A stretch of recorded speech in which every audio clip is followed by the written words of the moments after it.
نمونه‌ای از شرک اکبر.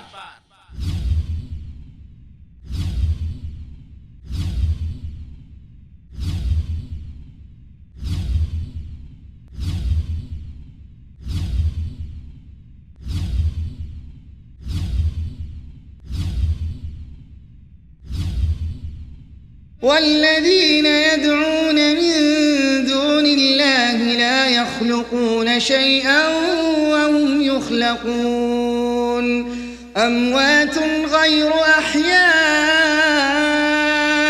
وما يشعرون أيان يبعثون. و کسانی که جز الله را به فریاد می‌خوانند چیزی نمی آفرینند و خودشان آفریده می شوند. آنچه می پرستند مرده اند و بی جان و نمی دانند چه وقت زنده و برانگیخته می شوند. این فرموده الله تبارک و تعالی است، ولی آخوند رافضی چیزی دیگری می گوید. بشنوید. وأقول ثق بالسيدة رقية، بس أمني على دعائك. أنا أسولف ويا السيدة رقية، أنت لا تسولف. أنت عندك لو تطي لو ما تطي. أنا وداعة بناتي اللي أعز علي من هواي. عندي ثقة بالسيدة رقية تحيي وتميت. عندي ثقة بالسيدة رقية تحيي وتميت. عندي ثقة بالسيدة رقية تسوي اللي ما يسوي الكون. عندي ثقة بالسيدة رقية تسوي اللي ما يسوي الكون. عندي ثقة بالسيدة رقية تسوي اللي ما يسوون الأنبياء. عندي ثقة بالسيدة رقية تسوي اللي ما يسوون الأنبياء.